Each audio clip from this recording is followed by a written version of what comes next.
Hi, hello everyone. Today we are going to present about information security management's problem-based task 1, and our lecturer will be Inche Mohammad Fakru Razi bin Mukhtar. So this will be the member of group, and the first is Malini Murali, metric number 25 DDT 21 F2055, and I am Priyadarshini Devaraj 25 DDT 22 F1082. Let us start the presentation with question 1. Okay, well, the purpose of risk management plan. The purpose of risk management plan is to identify, evaluate, and address the potential risk, which is linked to Malaysia Airlines Sdn Berhad and Bridge frequent flyer program.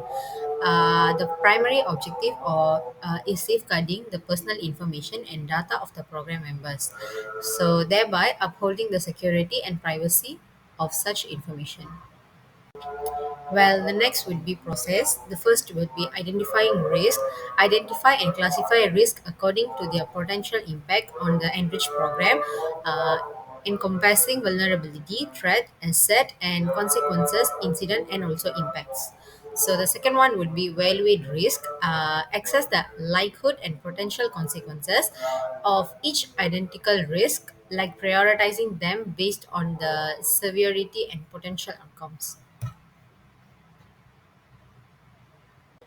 Okay, well, the third process would be treat risk, which is the first one will be avoidance, where we implement measures to eradicate the underlying cause by the risk. And then the second would be mitigation, where we establish procedures to diminish the impact of the risk. And the third would be acceptance.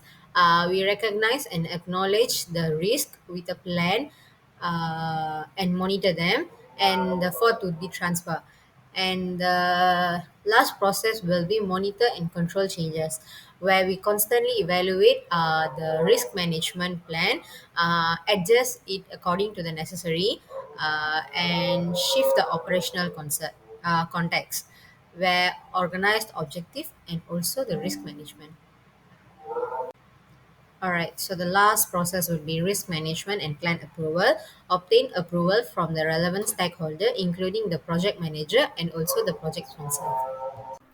Okay, the next one is risk identification. The first risk is asset.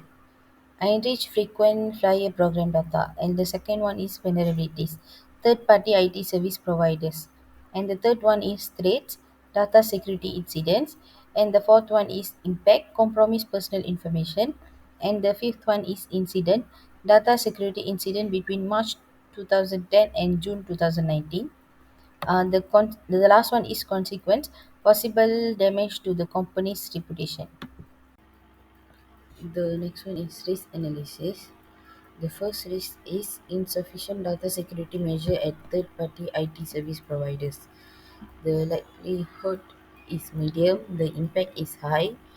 The risk treatment is enforce robust data security standards and guidelines for third-party vendors. The second risk is lack of adequate employee training and awareness regarding data security practice. The likelihood is medium, the impact is medium. The risk treatment is conduct regular training and awareness program for employee. The third risk is deficient access control and user authentication procedures. The likelihood is low, the impact is high. The risk treatment is implement strict access controls and user authentication protocols. Okay, the next one is risk response planning. The first one is avoid. Implement strict security measure for third-party providers. The second one is mitigate. Regularly review and update security policies. The third one is accept. The risk of data breaches despite best efforts. The last one is transfer. Obtain cyber insurance coverage. Risk monitoring. Risk monitoring involves continuously obtaining identify risks to assess their status and evolving changes. This ongoing process ensures the ongoing effectiveness and relevance of the risk management plan. Key components of risk monitoring include regular assessment, which is consistently review identify risks to evaluate their current status and any newly um, emerged risks. The second one is monitoring metrics. Establish critical indicators or metrics to track the progress of risk mitigation efforts and to detect early sign of potential risk. The third one is stakeholder communication. Maintain transparent communication channel with stakeholders to keep them updated on a risk of any changes to their risk management strategy. The last one is documentation. Maintain comprehensive records of all risk related activities, including monitoring outcomes, modification, risk management plan, and any action taken to manage risk. The next one is risk control. Risk control involves implementing measures to reduce the likelihood or impact of identified risk. The first one is risk mitigation. Implement measures to decrease the likelihood or severity of identified risks, which may involve implementing security protocols, providing training session, or enhancing infrastructure. The second one is risk transfer. Shift the risk burden to another party through insurance or outsourcing arrangement when feasible and cost effective. The third one is risk avoidance.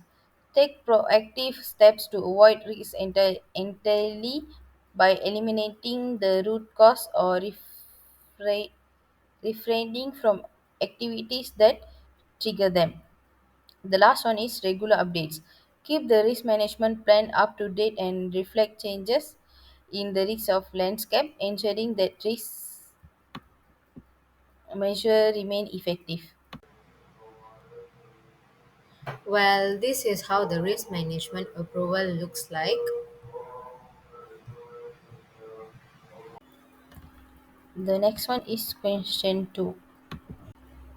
IT asset management policy. Purpose of IT asset management policy is to ensure proper management and security for all IT assets within the organization. The scope of IT asset management policy is this policy applies to all the assets including hardware, software, and data owned or managed by the organization. Policies. All IT assets should undergo proper identification, cataloging, and tracking procedures. Second one is safeguard IT assets against unauthorized access, theft, damage, or loss. Third one is dispose of IT assets securely and in environmentally responsible manner. The last one is utilize IT assets in compliance with the organization policies and procedures. Enforcement. Breaches of this policy may lead to disciplinary measure including potential termination of employment. All right, now I will talk about the IT policy. The purpose of the IT security policy is to ensure confidentiality, integrity, and availability of every IT system and the data within the organization. So, if under the scope, it would be the policy that applies to every IT system, network, and data owned or managed by the organization. So, if under the policy, the first one would be ensure the protection of all IT system and data against unauthorized access, use, disclosure, destruction, modification, and also disruption. So the second would be grant access to IT system and data based on the principle of least privilege, restricting user only to the access necessary for their job roles only. And the third one would be regularly backup and test all the IT system and data to verify their availability and recoverability. And the fourth would be regularly scan and patch all the IT system and data to mitigate vulnerabilities and threats. And under the enforcement, it should be breaches of the policy may lead to disciplinary measure, including the potential termination of the employment. Well, that's all from us now. Thank you so much.